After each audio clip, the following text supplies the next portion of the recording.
Hey there, thanks for watching this episode. Today I'm talking about currencies. So when I talk about currencies, I mean things like the Australian dollar, US dollar, British pound, the euro, things like that. You know, what we often call paper currency, the money we have in our wallets. But I want to talk about it and the impact that it might have on you and your situation. But the first thing and our first aspect to talk about it is what impacts currencies. You know, what causes them to rise and fall and so forth. Well, look, in the short term, often it's sentiment. Like at the moment, particularly at the time I'm filming this, the world's becoming a bit more unstable. And when that typically happens, the US dollar rallies, money floods into the US dollar. So at the moment we're seeing money leave Europe because of fears around the war and of course the high inflation and risks in their banking system. Money's flowing into the US, and that's typically what happens. Like in 2008 when we had the global financial crisis, the US dollar, once again, it rallied very strongly, particularly if you compare it to my own currency, Australian dollar. The Australian dollar at the time was about $1 Australian dollar, I should say, was equal to about 90 US cents, and then it plummeted to 60 US cents. So the Australian dollar weakened very rapidly. And that's what typically will happen during periods of global instability. Now that may not always be true. America is the reserve currency, and of course it has the deepest capital markets, you know, their treasury market, etc. So it naturally is a flows of capital go there during tough times. Now America, sadly, it's a collapsing empire when you look at it, you know, both morally and economically with enormous debts. So I don't think that will always hold true, but it's still certainly true at the moment. Now, the second factor that will affect it is interest rates. So currencies, they trade relative to each other. So typically, and this is just a generalization, if one currency has higher interest rates, so if interest rates are higher in the US than say they are in Australia, then that makes the US dollar relatively more attractive than the Australian dollar. Because if I've got my money sitting in cash, well, I may as well have it in the US earning more interest than what I would if I had it in the bank in Australia. Now, that's to say that's a generality, but that's the principle behind how it works, and that can cause flows of capital between different currencies, the relative interest rates in those different nations. So that's one of the big factors. And of course, probably the biggest factor overall, and certainly over the long term, is trade between nations. Now, once again, a lot of trade is conducted in the US dollar. Many commodities, etc., are priced in US dollars. But naturally, currencies will rise and fall and fluctuate relative to countries they're doing trade with, okay, and whether they're running trade deficits or trade surpluses. So currencies are impacted by that. By world trade. So the Australian dollar, for example, once again, the currency from where I'm from, it's often referred to as a commodities-based currency because Australia has lots of commodities it ships off around the world, and those tend to do really well during, you know, boom periods and tend to do poorly during bust periods, and therefore it can have a big effect on the Australian dollar. So that's a bit of some of the factors that drive it and impact currencies and whether or not you should consider how they're going to fluctuate, right? And what's going to drive them and their price movement on a day-to-day basis. But the big question then becomes, well, okay, well, as a Christian, should I invest in currencies and should I invest in different currencies? Well, the first point I want to make here is never speculate, okay? Currencies are quite volatile. Over the course of a given year, the currency, your home currency, may fluctuate 20 or 30% against other currencies, okay? So they are quite volatile, and therefore you need to think to yourself, well, do I really want to speculate? And the answer is no, I don't think you should speculate. However, there may be good long-term strategic reasons for having different currencies. So, for example, the Bible says to diversify. One of my favourite passages I quote regularly is from Ecclesiastes 11 verse 2. It says, invest in 7 ventures, yes, in 8, because you do not know what disaster may come upon the land. Okay, so that's a sensible reason to potentially diversify into foreign nations and into foreign currencies. Okay, so that's one of the things there as a strategic point of view. Maybe there's other factors like travel. You know, you want to travel overseas and you need to have those foreign currencies.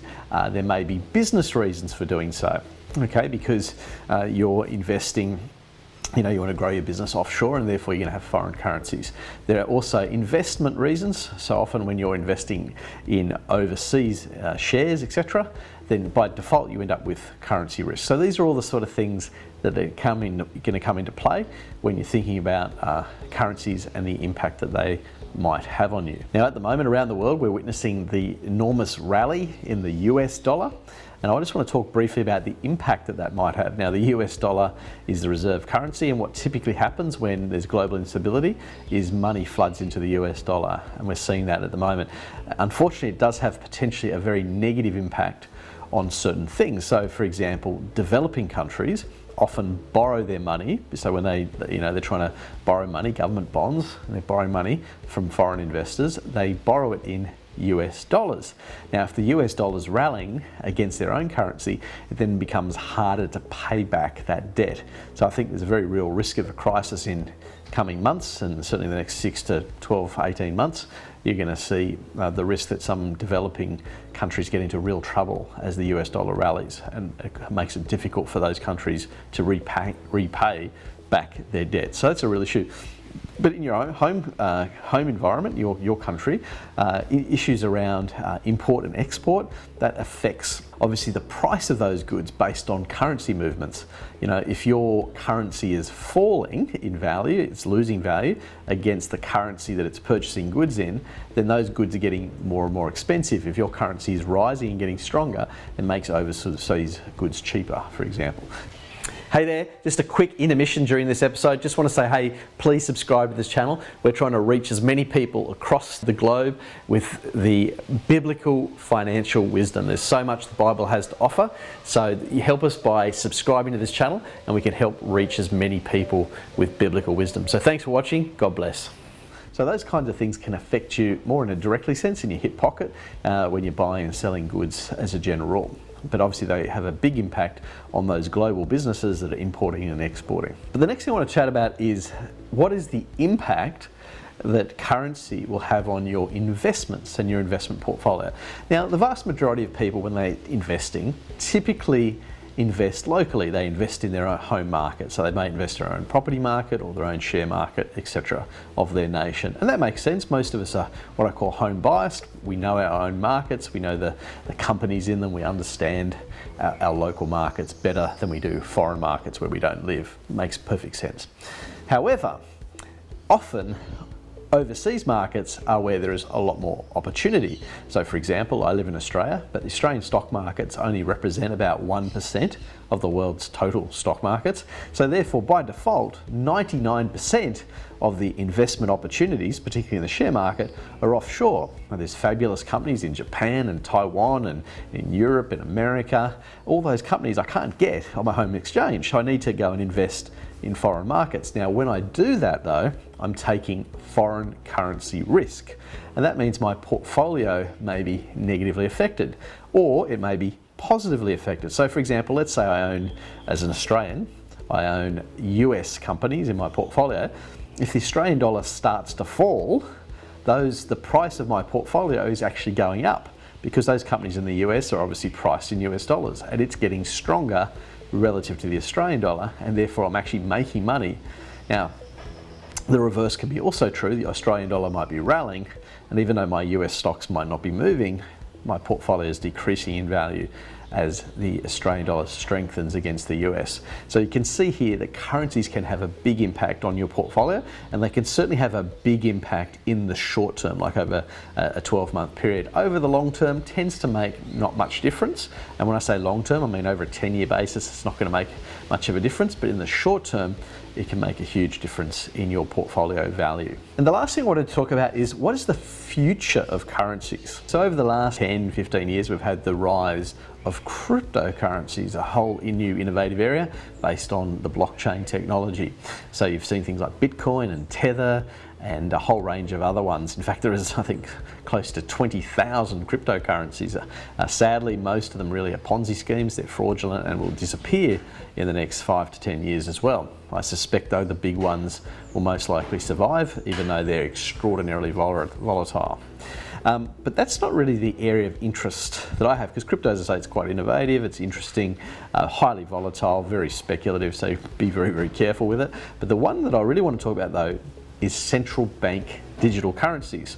So around the world, many central banks are developing their own digital currencies. Now, a lot of people already think of money as digital anyway. You know, maybe they use Apple Pay, they use credit cards, and they log on to online banking, and so they think of it as digital money. But really, all that is just the electronic version of the paper that you have in your wallet. What is a new innovation is essentially the advent of a digital version of the, say, the Australian dollar, the US dollar, etc. And this is what's going to be created by these central banks. And it is a new area, and it's quite Orwellian potentially, and that is that this currency is programmable. Okay, so what that means is the central bank can program the money so you can only do certain things with it. You can only buy and sell certain things. Maybe you've used up too much carbon for the month, and you know, with all the climate zealotry going on these days, they might say, oh, okay, you've spent too much on meat, so you can't buy anymore. You've spent too much on fossil fuels, and so either the price is going to go up, or maybe we're just not going to let you buy anymore. So you can see where this may heading. Maybe the government doesn't like what you're saying. They don't agree with your right to free speech, and therefore these currencies, you know, they just lock you out of the system. That's where you can see where this is all heading. In fact, you could go almost to the extent of the whole mark of the beast system, how that's going to work, and you can see how central bank currencies would fit into that and how they would easily shut you down.